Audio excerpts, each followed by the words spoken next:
Hi guys, welcome back to yet another video. My name is Martin. What I usually do on this channel is I show off four books from random, four comic books from random, and I end on a key issue.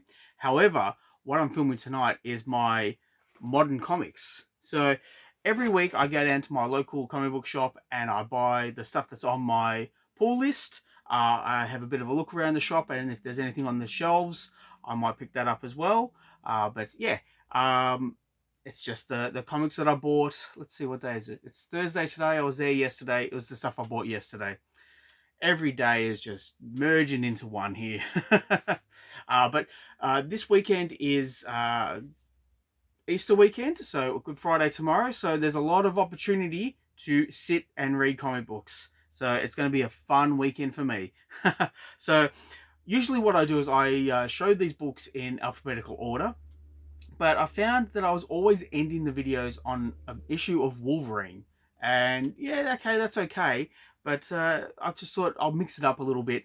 And it's kind of a mix of the stuff at the bottom of the pile and also the stuff that's like the stuff that I'm ending on is the stuff I want to read the most. However, it's not really the case because I'll just show you. The first issue I have here is issue 3 of Deer Hunter, and this is certainly not the last issue I want to read from this pile because this has been a great read.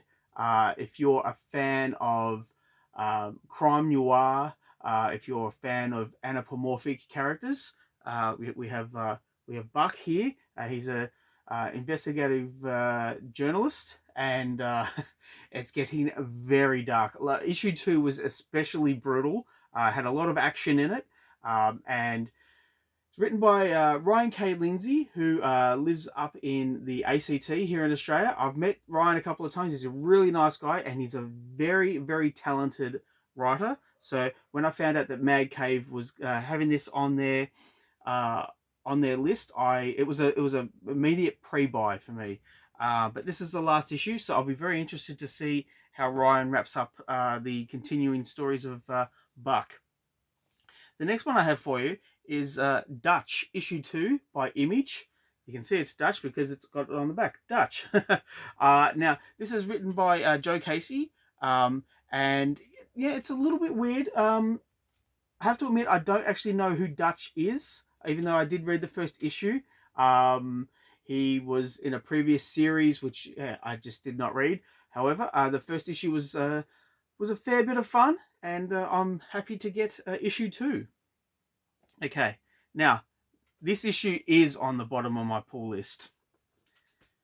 Fantastic Four.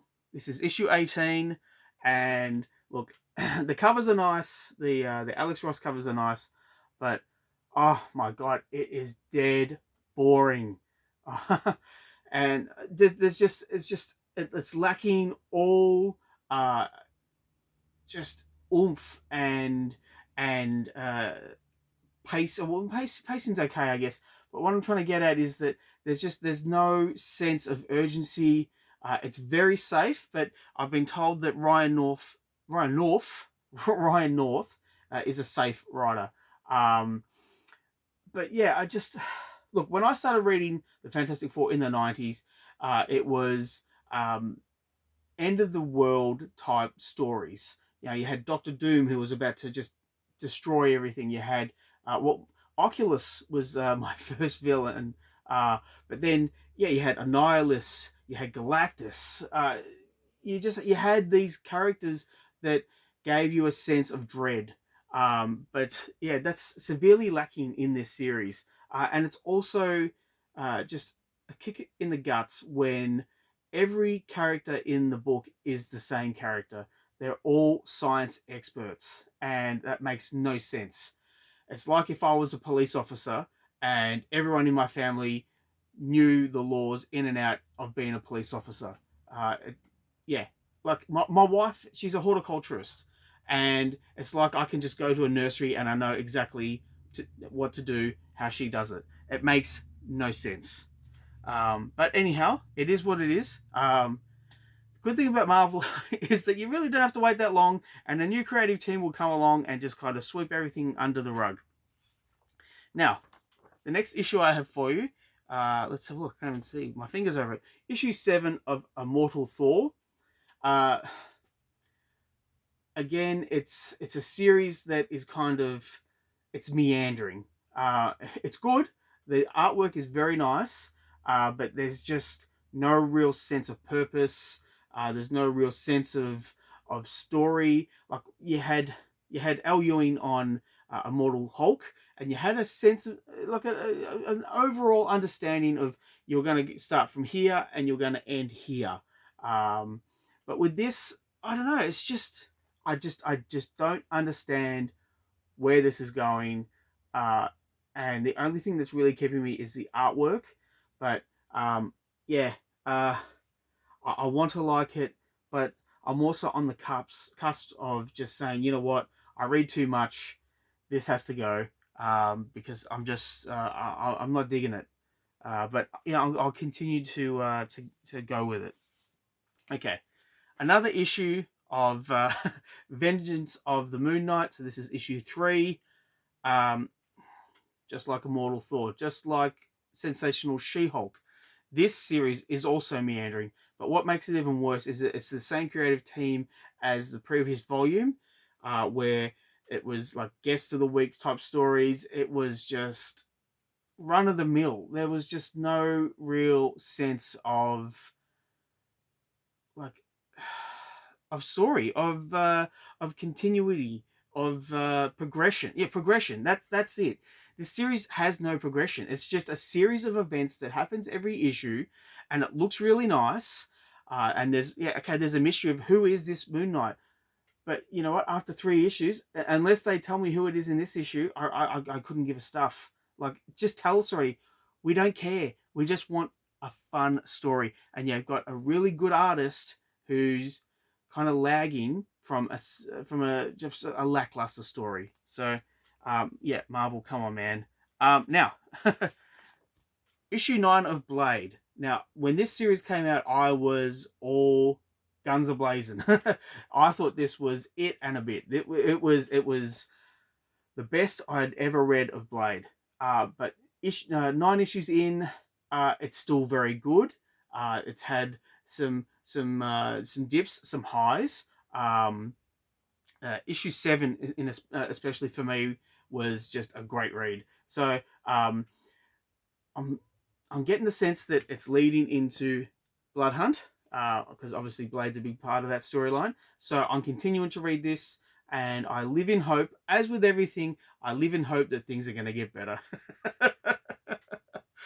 You just have to. You have to live in hope, because my God, if you if you didn't, oh my God. All right, I'm getting off track here.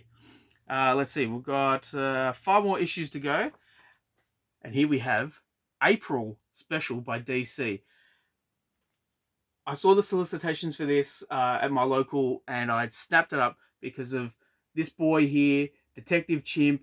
Oh my God, Bobo, just absolutely great. So he's a detective and he swings a big sword. Like, that's just pure fun.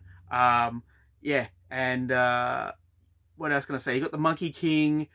You've got I think that's Zeke from the uh, the Wonder Twins. Yeah, it's everything, uh, everything monkey for the DC universe. But I'll show you at the back. I'm not going to spoil anything, but what's really cool is they've got reproductions of all like very old ape related covers, and there and there. I was hoping that they were going to have the cover for Rex the Wonder Dog issue 4, which is Detective Chimp's first issue, but he's not on the cover, so I understand why they don't put it up there. But yeah, I'm glad I got that, because I think that's going to be a bit of a fun read.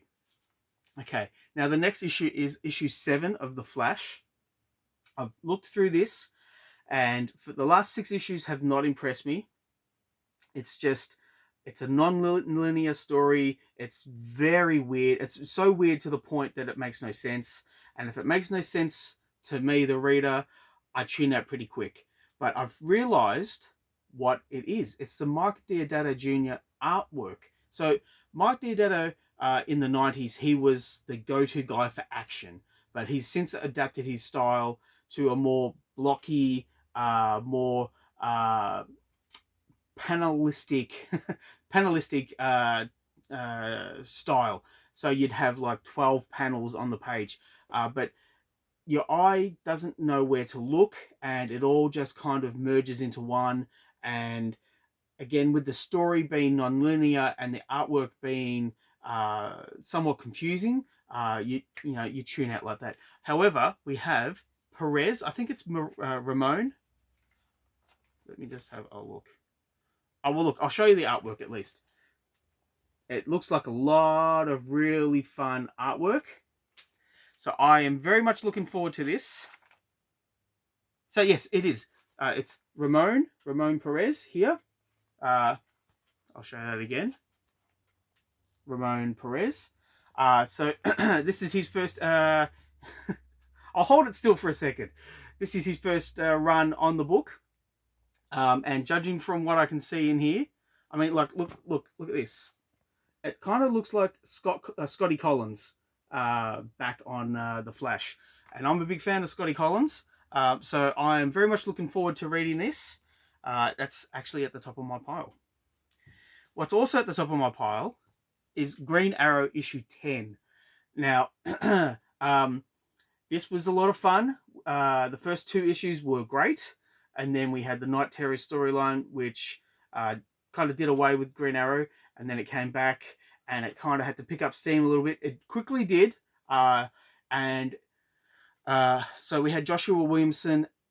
He's still writing it, obviously, and he did something in this series which I was very impressed with. He made the Legion of Superheroes fun for me. I was very impressed with how he wrote those characters. If he did a Legion series, I think I'd pick it up.